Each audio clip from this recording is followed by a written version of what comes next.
All right, thanks everyone for joining us. Super excited to have you back. We're at a very special section of today of the entire event. We have somebody very special with us. You know, he's come a long way from turning a $40 budget into FUBU, a $6 billion fashion game changer. You know, throughout his career, he's continued to be an entrepreneur in every sense of the word.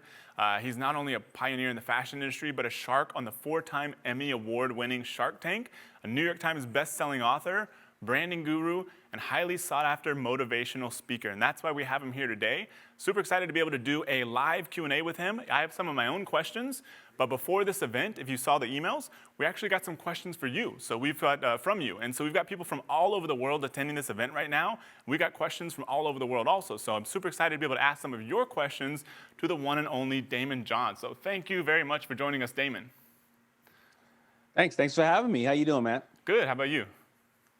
Good. I was watching your presentation. Powerful stuff. Oh, thank you. I appreciate it. So this is actually the second conversation Daymond and I have had. So I really enjoyed our first time and wanted to ask him some stuff that I don't really know the answer to yet. I would love to hear from you. So it'll be my first time hearing some of this as well. And I'm sure everyone's going to absolutely love it. So first thing I would like to know is, how did you end up on Shark Tank? How did I end up on Shark Tank? Well, I'm going to try to make that one a fast one, in the sake of time. It was back when we actually had those answering machines at our office, and I would never check it, and every day I'd have 40 different messages, and most of them were how people could spend my money or make money for me, and where do I need some new real estate space, and my secretary at the time answered it, said, "Hey, a guy named Mark Burnett called, and he wants you on the Shark Tank." I looked who Mark Burnett was. I said, "Absolutely." I called them up, and I say, "All right, I'll do it." And they say, "I'm going to have to spend my own money." And I said, "These guys are pimps." And I just hung up the phone. Click. And I realized that I didn't want to go on the show. I didn't want to spend my own money. And then I finally realized that, you know what? At that time, it was 06, 07. I was starting to feel the pinch of 08 coming around. People stopped buying clothes way before they stopped paying their mortgage. And I said, you know what? I want to go in there. I want to diversify my portfolio. I have 10 clothing brands. 8 of them are dead. I want to acquire other brands so I can go to the Macy's of the world or the retailers and say, hey, I don't only want real estate in this area. I want real estate in various other areas, lotions and plateware or electronics. Call back up, say I'll do it. They say you can't do any other show but ours. I said, I'm sorry. I'm advising 3 girls they have a store in LA called Dash. They're gonna have a reality show and they're gonna open up a store in New York called Dash. I'm gonna be on their show, a cable show. It's brand new. I'm gonna be on there 3 times for 3 minutes apiece, 9 minutes total. Said you can't do it. I said I'm a man of my word. Unfortunately, I have to pass.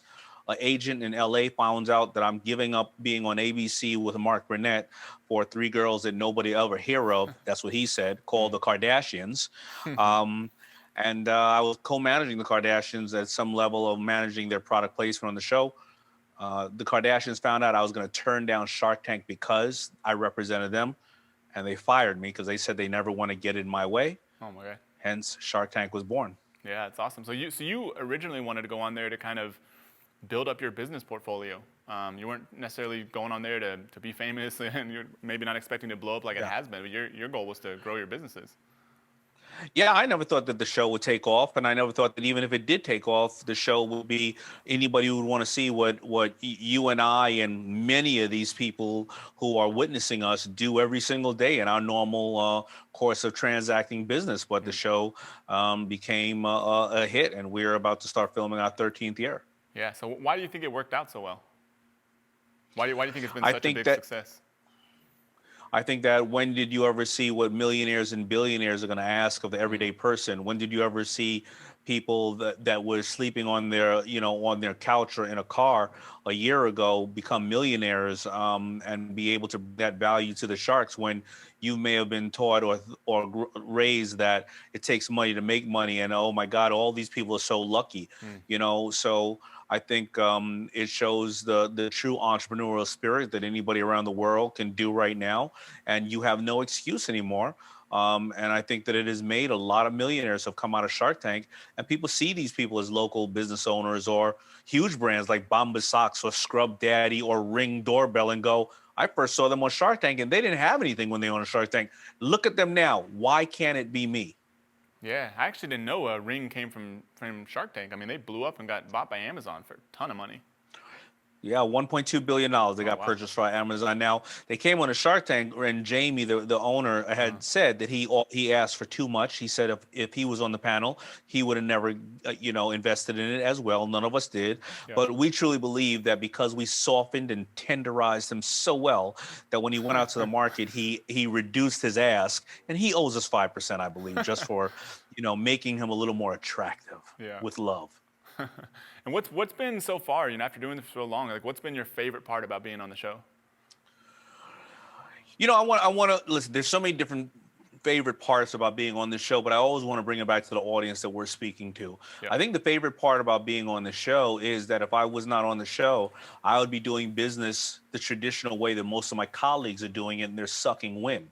I would have been making a T-shirt or a line and hoping that a retailer purchases it and hoping the kid takes it out of the back, storage room and puts it on a rack, hoping a person buys it, hoping a person doesn't return it, instead of understanding how to talk directly to my consumer or utilize other people's inventories. Everybody likes to talk about using OPM, other people's money. But if you're smart enough, and that's why most of the people here are smart enough, why do you need to use other people's money? You could use other people's manufacturing, mind power, manpower, marketing, use other people's mentors, and also make money off of other people's mistakes, like how you were discussing how other people are giving people a great affiliate marketing, but you're going to double, triple, or quadruple that. That means somebody else is making a mistake because they don't understand the value and what they could be passing on to somebody else. And that's how your Google rankings get up so high. Yeah. And so how do you decide on Shark Tank today, or maybe it's changed over time? Like how do you decide what companies to invest in? Well, today we decide on who has a direct contact to the consumer. Again, like I had broken down how I made a shirt, and by the final time that I got in a sale, that was about 7 or 8 steps away from the money. I want to deal with companies that are 1 and 2 steps away from the money. They put something up, or they tap into somebody else's inventory, tap into somebody else's marketing, and then they sell directly to the customer. And then they have a way to go back and deal with the customer again. There's only 3 ways to ever deal with a customer. It is acquire a new one, upsell a current one, or make one buy more frequently. And if you have a direct, attachment to the customer, then you can do the last 2 very easily, upsell them or make them buy more frequently. And I love the fact of knowing how to, supersize my customers' fries. Yeah. And so so in the past it used to be, if you can get your product into retail, you're set. But then nowadays you think that not as important if you know how to talk directly to the customer. That's not important at all. Retail is a lost leader. Retail is a great place to be where they visit you, but then when they go home, they purchase you. Retail needs to show you an experience. But by the time, my mother, who may not be that tech savvy, by the time that she gets in her car and goes over to wherever she wants to purchase, I got that stuff already, purchased and on the way to me, and I'm doing things that are more productive with my time. Yeah. So, whether it's a kid or whether it's a mature person, unless you're retailing, you're giving them a unique experience they can't have everywhere else, then I don't believe that there's a need for retail. So with that in mind, what do you think has been your favorite investment so far? My favorite investment has been, of course, because it's the #1 investment in Shark Tank, and it allows me bragging rights over Mr. Big Bucks billionaire Mark Cuban or Mr. O'Leary, is Bombas socks. The guys are going to, I don't know, they're going to eclipse $300 million, but wow. it's not the reason of just the bragging rights. It's because even as somebody who sold apparel, and I told you I wanted there to diversify my portfolio, and the last thing I wanted was another apparel company, but they sell direct to consumers, and every time they sell a pair of socks, they give a pair away to the homeless. And what that taught me is today's consumer will buy 2 times or 3 times over anybody else if they find that you have a social cause they can relate to. And if they believe in that social cause, well, you can't pay for that amount of advertising when they're on Zoom or around the dinner table saying how they gave to a certain community or a certain challenged market every time they purchase. So they love to wear socks that give to the homeless, or buy a bracelet that helps clean up the ocean, or invest in this place that helps to try to reduce human trafficking. And that is your best form of advertising and marketing, and true ambassadors that believe in you. Yeah. So do you think, what do you think is the main reason for their success? Because they figured out that kind of tie-in, or do you think it's the founders or the product or something else, or a combination? It's all of it. It's the Yeah. founders. It's coming from a real place. Yeah. It's coming from a place of they wanted and they still want to create true change, and they want other people and other companies to be corporate citizens and create true change. And they figured it out, right? And then it comes from the consumer. Once you know that you purchase something and you are part of an ecosystem that gives and creates change, why are you going to purchase something else? You would feel like you abandon your true, your true desire to create change. Yeah. Yeah, so I mean, I'd love to keep asking you questions all day long, but want to get some questions from our attendees. So we've got one from here from Michelle from Austin, Texas. May have chosen it first because that's also where I live, but she says, what's the best advice you ever received and why?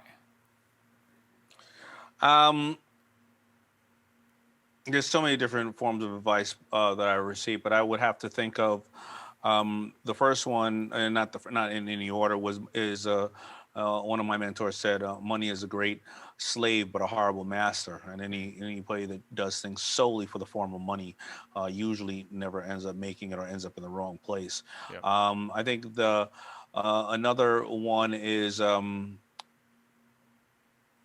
Another one is, I think my mother told me, she said, everything in this world, I remember we were driving down the street and I said, wow, look at these buildings and all this type of stuff, these planes. And she said, well, why can't you create it? And I said, I don't know. I'm not that smart, or other people, they have money and do it. She said, no, every single thing you see in this world started with one person that had one idea that took one action. And I promised, if you just think like that, don't be intimidated by other people. And I walk in the room now not intimidated by other people, because as true entrepreneurs, if you really want to be successful, you walk in the room and you ask questions. You walk in the room and you're a little vulnerable. You know what? Other entrepreneurs or other people, they respect that, and they go out of their way to teach you and or to make space. But if you walk in the room like you know everything in the world, then there's nothing else for you to learn. Yeah, it's great advice. So Sergio from Romania says, what's your morning routine? Well, my morning routine starts at night, really. And many people have heard me talk about this. I have 10 goals that I read every night before I go to bed and every morning when I wake up. And 6 of those goals expire in 6 months. The other 4 expire in 2 years, 5 years, 10 years, and 20 years. Yeah. Those goals, I never hit them, the 6-month goals, because I set them so big. But if I say that I'm going to make this and I only make this, well, when I reset it, I make it this big. The reason I read them before I go to bed is because 70% of the science has said that 70% of the things that you dream about when you sleep is either what you fear is going to happen to you or what you hope is going to happen to you. So I want that to be the last thing I think about. When I wake up in the morning, I want it to be what I read again, because it's one of the first actions I take. And the other 2 things I don't do in the morning is I don't look at social media for the first hour, and I do not look at any emails for the first hour. If you look at social media, everybody's sexier, prettier, richer, and they're all in Greece for some random reason. And really, they're all just screwed up. And if you open up your emails, you are allowing people to come in and tap you when you're in your bed and say, here is my problem. So to avoid social media depression and avoid everybody else's problems, you wake up in the morning, you look and set your goals. And as you said earlier in your speech, you prioritize, and you prioritize what you will do that day.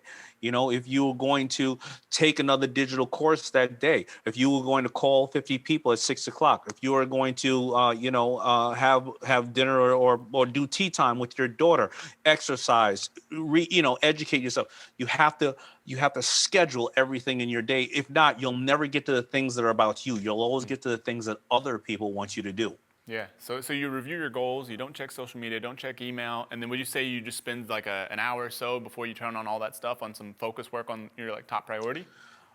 Focusing on my goals and focusing on my priorities that day. And everybody will say, well, Daymond, I don't have the luxury. I've been doing this ever since I was 16 years old. People will say, well, I don't have the luxury like you, because you know what? I got 3 kids and I got a job. Well, when I did it at an earlier age and I had 2 jobs, you know what? If I had to accomplish this, well, I had to get my ass up an hour, 2 hours earlier, or get to bed 2 hours later instead of watching or binging on some television show. A lot of people or playing a video game. A lot of people just don't want to sacrifice certain things and say they don't have time. And it's just, the reality is they know when they're basically lying to themselves. Yeah, I love it.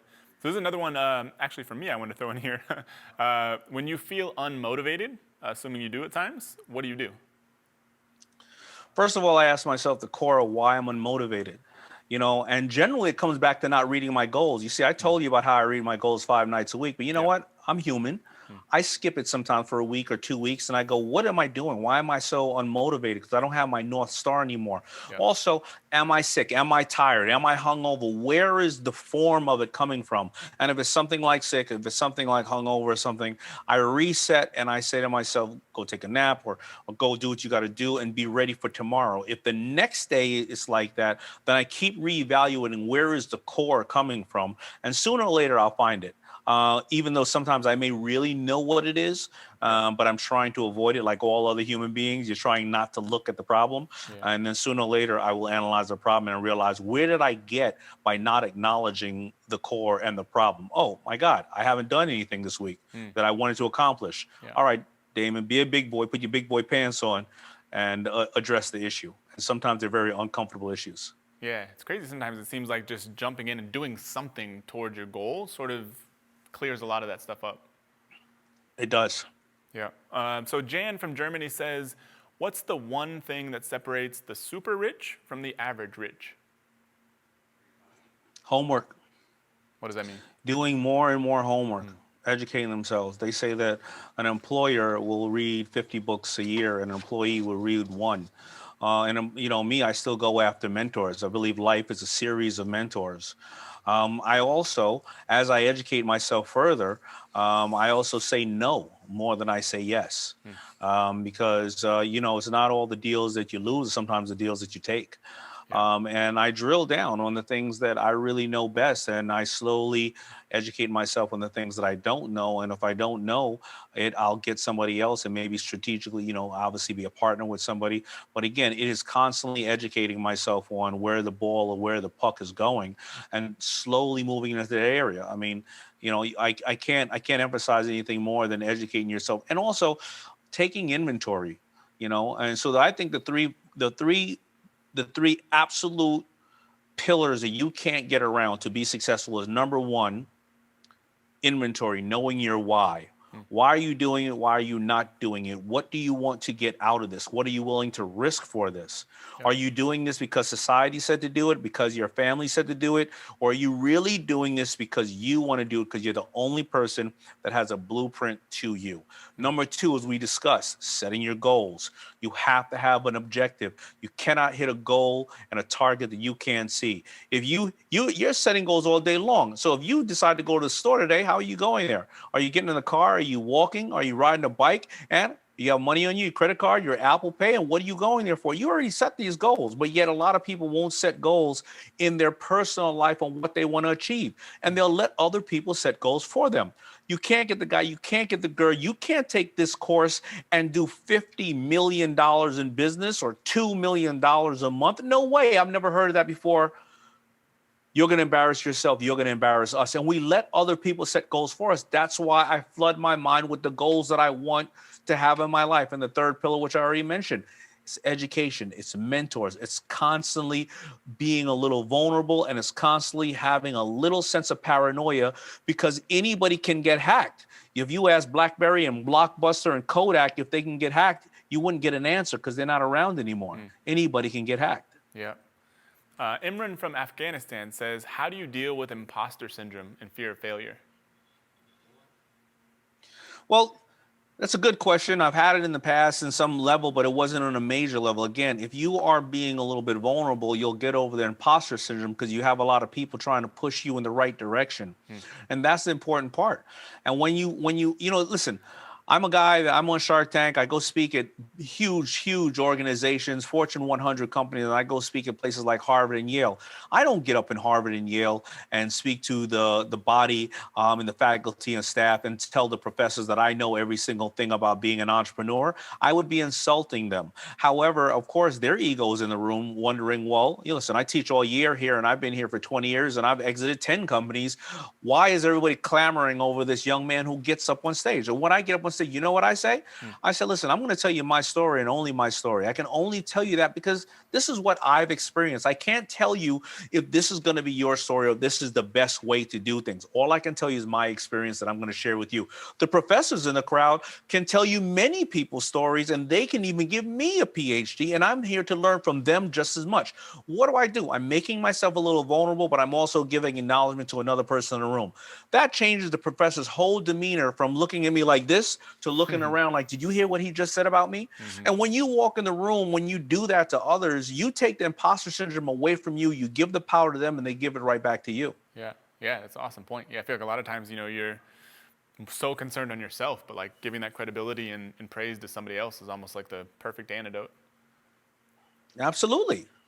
So, we've talked a lot about, great advice you have for people, but on the other side, like, what's the worst advice you hear given to entrepreneurs? Like, you hear a lot of other people saying stuff, whether it's social media or TV or whatever.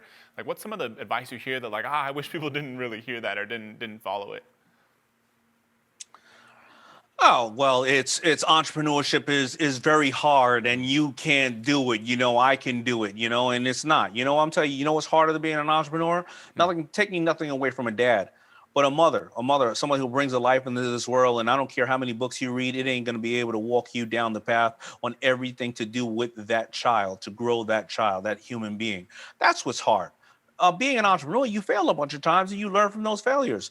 The other thing I hate people saying, oh, well, you need money to make money. No, you don't.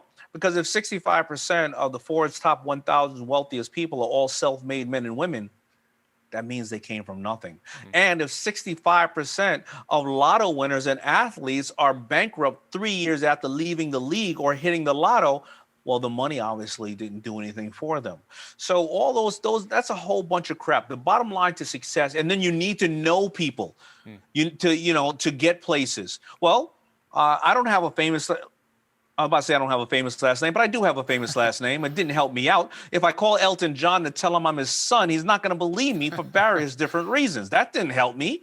So you don't need any of that stuff. You need hard work. You need to fail and fail fast, fail often. You need to keep surrounding yourself. You need to keep educating yourself. Simple and plain. Most people want people to just take them off the couch and make them rich. You know what? My boss is going to do this for me. I'm going to hit a lotto. No, it's not. If you get up there yourself and do it, trust me. And just like all the sharks on the stage, none of us had a dime when we started. Yeah. So this is a question I actually wanted to borrow from Tim Ferriss. I just love the question so much and really curious to hear what you say. In the last 5 years, what new belief, behavior, or habit has most improved your life? Well, I'm a little older, so I believe in going out and getting checked and having early detection, getting as many type of Tim Ferriss is huge about the body, so it's not just because he asked me from him, but I realized 3 years ago that I went in for an executive physical, and when they ended up finishing the operation on me to move something that was a little small, little nodule on my thyroid. They ended up realizing I had a golf ball size of stage 2 cancer in my body that I didn't realize I had. So a lot of times we don't talk about this on Shark Tank, but it's your health that you have to take care of. And that is something that I've made a priority. Also, in COVID, I'm a human being, even though I do set my goals. And even though I said, I'm very diligent about that. I didn't set my goals high enough about being with my family, about being with my loved ones and stopping to travel. Even though I brought my family with me to travel, but we were all traveling and still working, I need to reset to value and have more experiences with my family. So I thought I was doing okay, but I realized I can just do much, much better. Yeah, that's great. So what are you most looking forward to this year? We're right at the beginning of the year, 2021. What are you most looking forward to this year? I'm looking forward to all the great companies I can invest in and all the acquisitions because, as what this year is doing is clearing out all the people who were weak, and it's highlighting the people who were strong. So even on Shark Tank, I mean, as we saw last season, when we shot right when COVID started, you couldn't come on there and say, listen, before COVID, I was screwed. Now I'm really messed up. What are we going to say to you, right? almost all the stories were before COVID, this is what happening. And this is either how I pivoted or how I was on to something before COVID. And here's where we're going, straight to the top. And I think that the talent pool has gotten so more amazing. So now I can easily reach, instead of having to be in one of my offices, all the people who are pitching startups can pitch me fairly quickly over Zoom. So imagine how much time I'm saving over that. Also, my talent pool, when I was thinking about only in New York or one of my offices, now my talent pool has become right here. Virtually, I can touch the entire world. And I also know that highly educated or highly connected people, a lot of them are out of work right now. They're ready to work virtual. They're ready to offer up their Rolodex or their contacts because they don't want to work on anybody else's dream. They want to work on something collectively as part of their dream. So I can start so many new businesses, and with technology the way it is, the data and the information, I can protect my downside and increase my upside. Yeah, love it. So to wrap up here, we've got a lot of people watching all over the world. They're going to see it live. They're going to see the replay. Every single one of them is building some sort of business. A lot of them are just getting started. With this being the beginning of the year, beginning of 2021, what's your advice to them to get the most out of this year and make this the most productive, most fruitful year that they've ever had? Well, going back to, first of all, understand your why. Why are you doing it? Next, understanding financial intelligence. Financial intelligence is crucial. They do not teach it in most schools because and they should be teaching it. Why teach you anything about financial intelligence so you can avoid taking $300,000 in school loans when you're 18 and you won't end up paying till you're 45. So business is very simple. You either reduce costs or increase sales, right? And I want people out there to understand the fundamentals of business as well. Really home in on your customer. Really get to know your customer. My buddy Ryan Dice says it the best way. They said customers only buy for 4 separate reasons.